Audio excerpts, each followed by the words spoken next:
Salve progressistas, eu sou o Clayson. Vamos falar hoje sobre essa denúncia sobre o Malafaia que é muitíssimo séria, muito grave. E eu quero fazer essa reflexão com você, assim como a gente sempre faz aqui no canal. Nosso objetivo não é apenas passar em notícia que você pode encontrar em qualquer lugar da internet. O nosso objetivo é fazer reflexões importantes para que com isso a gente leve o Brasil a pensar, raciocinar e tirar conclusões a respeito dos fatos. Eu quero colocar um exemplo meu pessoal e quero que com esse exemplo você observe o seu exemplo. Eu vou falar da minha cidade, a cidade onde eu nasci, e eu quero que você pense na sua cidade, a cidade onde você está morando agora. Lá na minha cidade, eu tenho dois exemplos distintos. O primeiro exemplo é o exemplo da igreja da minha família, mais especificamente das minhas duas irmãs. É a igreja metodista. Lá, o assunto política é considerado um assunto secular, um assunto dos homens. Portanto, a igreja, que é um templo sagrado, ela não deve ser contaminada por esse assunto.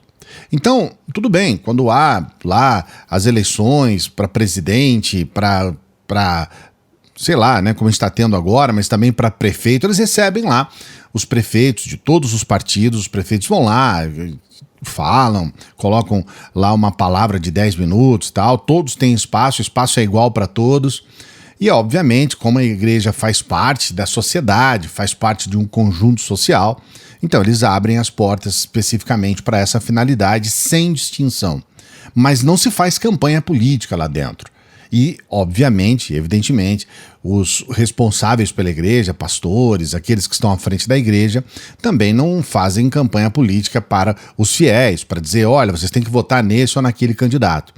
Essa é a igreja das minhas irmãs, da minha família. Lá, na mesma cidade, Poços de Caldas, nós temos uma outra igreja, que é a igreja quadrangular, do Evangelho Quadrangular. Essa igreja já é o contrário. Todos os anos, eles elegem um vereador. Eles têm os seus candidatos também, a deputado, a presidente, mas todos os anos eles pegam um dos pastores da igreja e colocam um desses pastores como vereadores. Então, nós temos 15 vereadores em Poços de Caldas. Uma cadeira a gente já sabe que é da quadrangular, porque os fiéis se juntam para eleger um desses vereadores. E aí, eu, como jornalista, já fiz a cobertura, né? Quando trabalhava lá na cidade, quando morava em Poços de Caldas, eu já fiz a cobertura da ação da Câmara Municipal. E, pelo menos em um mandato, eu observei o que um desses pastores da igreja quadrangular, lá da minha cidade, o que ele produziu. E, na verdade, durante 4 anos, ele apresentou um projeto. Durante 4 anos, ele praticamente não produziu. E aí vem a seguinte reflexão.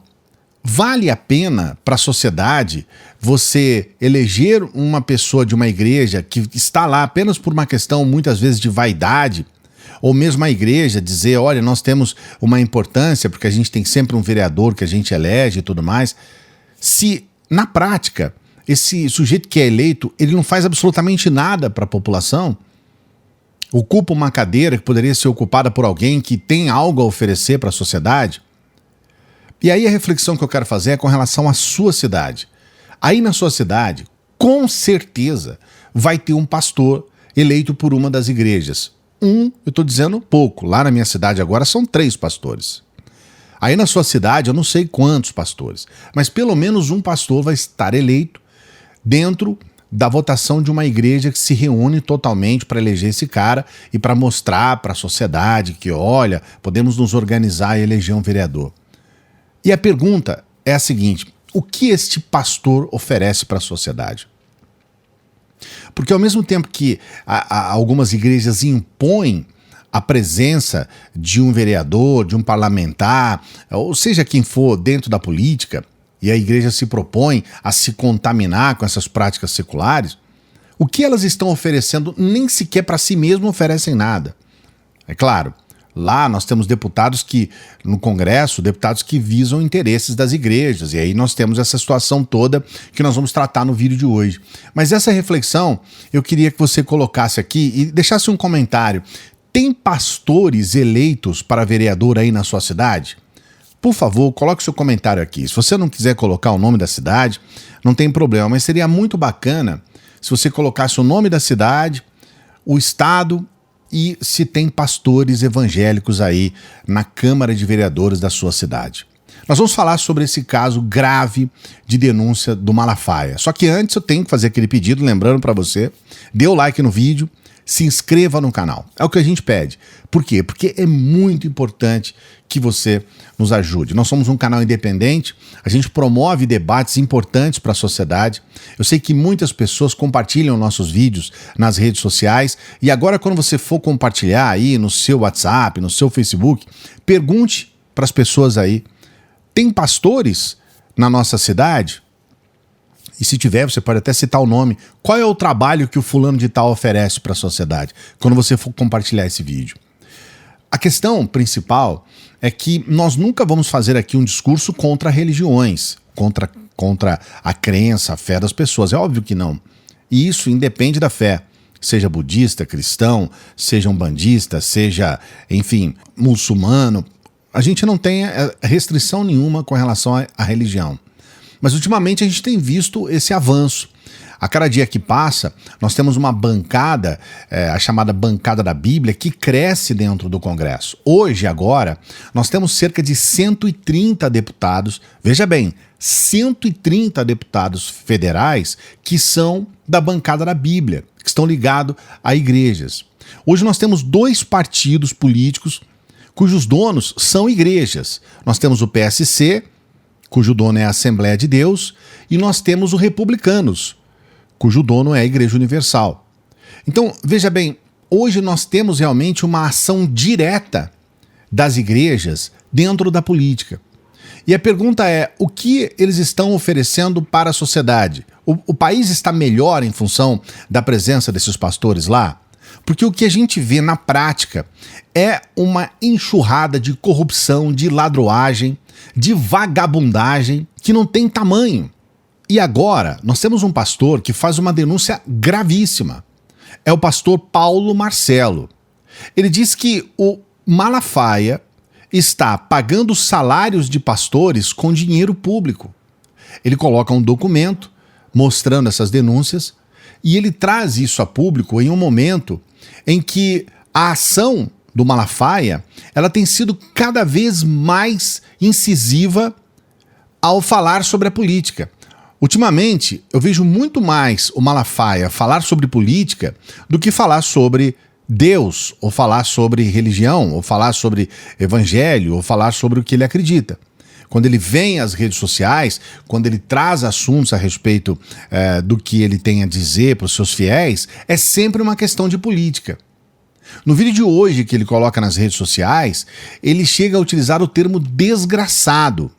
O título do vídeo é Vergonha, o desgraçado que rasga a Constituição. E nesse vídeo, do começo ao final, o Malafaia ele faz um ataque direto, frontal, com uma série de ofensas ao ministro Alexandre de Moraes. Por uma questão que nem mesmo fica muito claro o objetivo dele fazer esse ataque. Só fica claro que ele está fazendo o ataque aos berros, naquele jeito histriônico dele. E a pergunta que fica é, até que ponto esses pseudo-pastores, para mim, não é um pastor, apesar dele poder ser considerado pastor por outras pessoas, mas na minha opinião não é. Até que ponto esses pastores vão poder o tempo todo atiçar as pessoas, chamar as pessoas para o ódio? Esse Silas Malafaia, ele faz um convite para o 7 de setembro.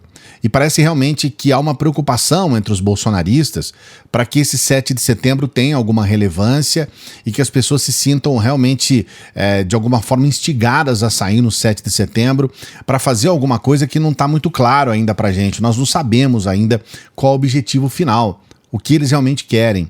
Mas, muito provavelmente, muitos vão sair no 7 de setembro para xingar o Alexandre de Moraes em função dessas falas do Malafaia.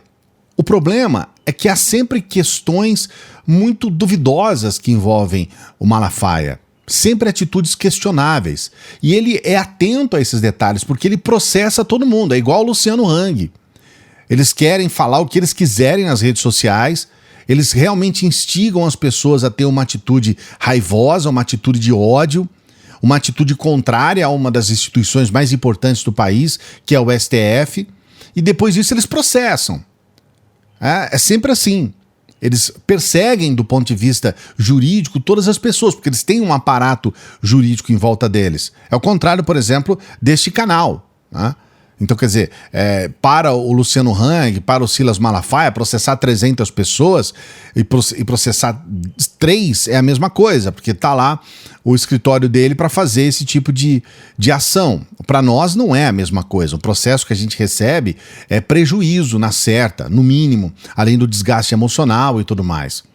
E a gente está refém desse pessoal. A gente se sente refém na mão dessas pessoas. Lá na minha cidade, não queira criticar a ação da igreja. Porque se você critica a ação da igreja, eles vão pensar que você está criticando a igreja e os fiéis. Eles querem entrar no jogo político, mas eles querem continuar mantendo a prerrogativa de pastores. E aí, quando você vai fazer a crítica dentro do espectro político, é como se nós estivéssemos fazendo uma crítica a Deus, a Jesus Cristo, ou à própria igreja, à própria instituição. Mas a instituição, os pastores, eles entram no debate político e entram com, como se diz no interior, com as 4 patas no peito. E nós, como cidadãos, que estamos alheios a esse processo, que não temos nada a ver com a crença deles, com a religião deles, com a igreja deles, nós somos reféns. A gente tem que engolir goela abaixo, porque eles se colocam praticamente como donos do país. É o que aconteceu com muitos bolsonaristas. Depois que o Bolsonaro se elegeu, eles se encontram como donos do Brasil. Eles se sentem assim. E tudo que é contra, eles acham que é algo contra o Brasil. Não, você está sendo contra a nação, você não está sendo patriota e coisas assim. Jogo sujo, jogo baixo e jogo desonesto. Eu espero muito que essa denúncia, eu vou deixar aqui para você, eu sei que é difícil ler, então vou deixar o link, mas vou deixar na tela aqui para você ver qual é a denúncia. Então, o pastor Silas Malafaia paga o salário de alguns pastores dele com dinheiro público, principalmente esse pastor conhecido como Pastor Nunes, Pastor Cícero Silva Nunes.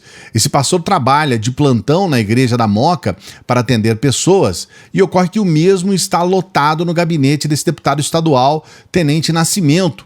Porém, não trabalha no gabinete, só aparece uma vez a cada 15 dias, pois o mesmo trabalha na igreja como pastor plantonista. O mesmo acontece com o pastor Daniel Marins Costa, que está nomeado no gabinete do deputado Gilberto Nascimento e há mais de 8 anos, a pedido do pastor Silas. E para piorar, no gabinete do deputado Tenente Nascimento está a esposa do tesoureiro da igreja, esposa do pastor Carlos Queiroz, a senhora Rosana Queiroz. Ambos, o pastor Cícero Nunes e a esposa do pastor Carlos, ganham mais de R$7.000, conforme consta no extrato do salário enviado. Então, essa denúncia que eu estou colocando aí, vou deixar para você também um link, ela é muito grave e ela mostra um lado podre, um lado nojento da nossa política. Ela precisa realmente ser confirmada, existem alguns dados que precisam ser trazidos, o que eu estou trazendo para você é a minha impressão em cima do que está sendo publicado na internet. Mas eu quero saber o que você pensa a respeito disso. Qual que é a sua opinião a respeito de tudo isso? Você acha realmente correto que existe essa possibilidade de pastores estão sendo pagos com dinheiro público, sendo lotados em gabinetes de bolsonaristas e para isso fazer esse meio de campo que a gente considera, para dizer no mínimo, imoral, para não dizer ilegal? Coloque seu comentário aqui. Não se esqueça de dar o like no vídeo, se inscreva no canal se você não é inscrito ou se você não é inscrita. A gente sempre pede para você compartilhar os vídeos e para as pessoas que chegam aqui no final, a gente pede para dar uma força no nosso trabalho por intermédio do Apoia-se. A gente tem recebido lá verdadeiros anjos, todos os meses nos ajudam lá com R$8, com R$17. É pouco, mas você pode nos ajudar porque um pouquinho aqui, um pouquinho ali, a gente consegue, é dessa forma que nós estamos sustentando o nosso trabalho aqui, que nós estamos mantendo o nosso trabalho. As pessoas podem fazer, se você puder também, você pode fazer uma doação por intermédio do Pix, qualquer valor, você pode fazer agora. Temos aqui o nosso endereço do Pix e você pode nos ajudar com qualquer valor, qualquer valor. É sempre muito importante para o nosso trabalho. A gente vem sempre trabalhando aqui por intermédio dessas pessoas que nos ajudam. Grande abraço, a gente se encontra numa próxima.